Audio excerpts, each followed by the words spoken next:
Bab 3869. Penelitian jejak bintang.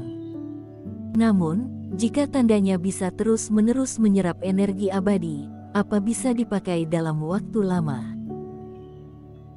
Jika demikian, setiap ilmu sihir adalah teknik abadi yang sempurna untuk menghadapi dua kegagalan atau untuk menghindari pengejaran kultivator yang lebih kuat, maka tidak perlu menggunakan ilmu tiada dua setiap saat. Jika seperti ini maka akan merepotkan. Setelah itu langsung dilakukan begitu saja, Erikin berpikir dan memadatkan energi abadi di tubuhnya lalu mengikuti meridian dan dengan hati-hati mendekati tanda bintang. Sebelumnya menggunakan Reiki untuk menggambar tanda dan energi abadi, ini adalah pertama kalinya. Erikin juga tidak tahu apa yang akan terjadi selanjutnya. Segera, Erikin kecewa. Karena tidak ada yang terjadi. Tidak peduli bagaimana Erikin mencoba, hanya dengan menggunakan sentuhan lembut atau mencoba memaksa masuk ke dalamnya. Jejak bintang ini seperti tempat satu arah yang tidak berventilasi dan hanya dapat keluar. Energi abadi diri sendiri tidak dapat mengalir ke dalamnya sama sekali. Selanjutnya, Erikin mencoba melakukan penelitian terbalik lagi. Dia mengeluarkan energi abadi di jejak itu dan mencoba membuatnya mengalir kembali, tapi hasilnya tetap tidak bisa melakukannya. Sepertinya itu tidak rumit. Erikin menyentuh dagunya, terlihat sedikit enggan. Ilmu tiada dua tidak bisa digunakan sembarangan, sulit bagi kultivasi sendiri untuk menembus dua kegagalan dalam rapat terbesar. Jika ikut pertempuran terakhir dengan kekuatanmu saat ini, jangankan Tuan Istana Tiga Penurunan yang didambakan, meski beberapa dua kegagalan dikepung, maka hanya bisa lari. Rapat terbesar adalah pentas dua kegagalan dan para master. Kata-kata ini tidak bisa sembarangan dikatakan.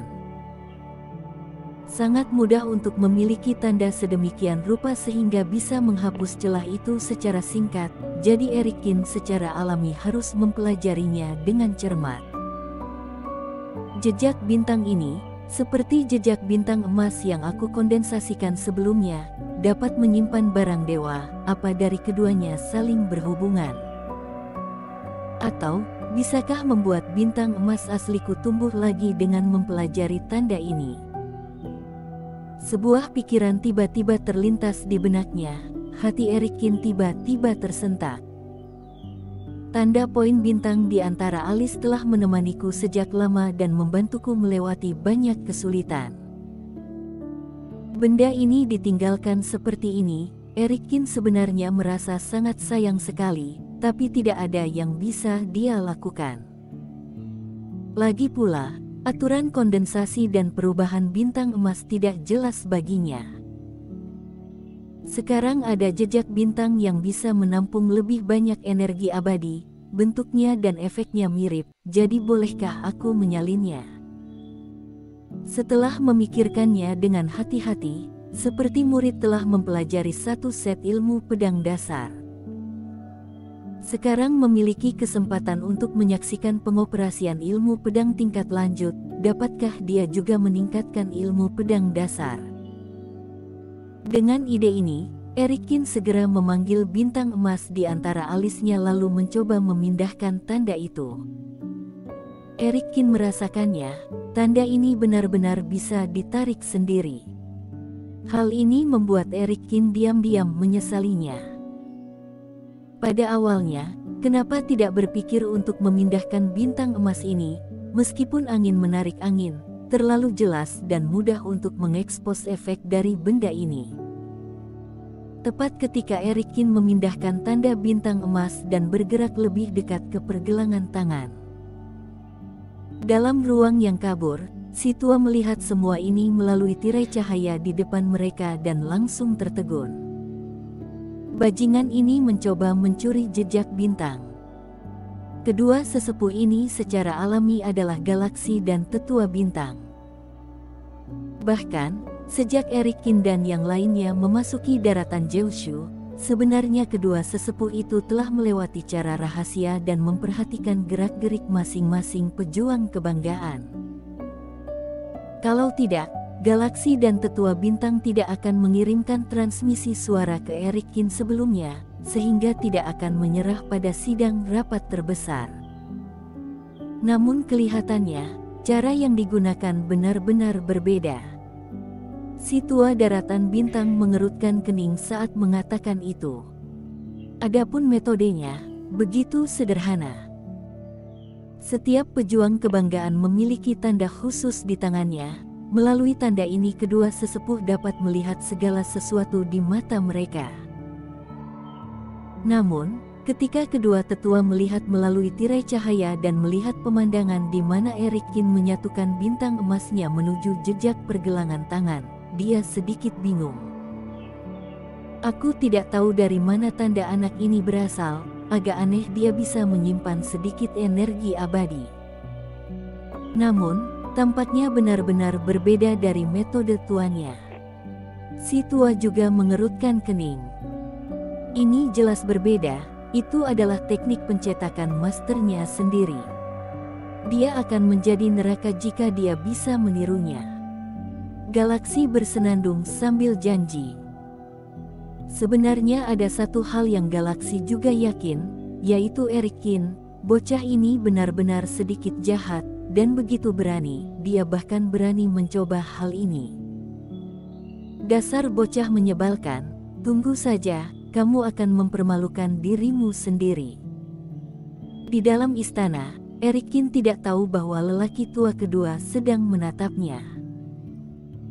Eric Kin sedikit demi sedikit menarik bintang emas ke bawah, secara bertahap mendekati pergelangan tangan dan tumpang tindih dengan tanda bintang.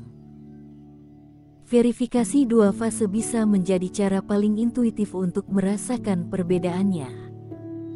Jadi Eric Kin mengertakkan gigi dan langsung menyatukan bintang emas menuju jejak bintang.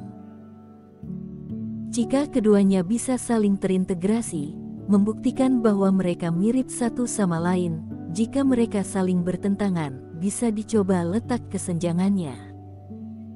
Kali ini, jejak bintang bukanlah penolakan sederhana saat menghadapi energi abadi.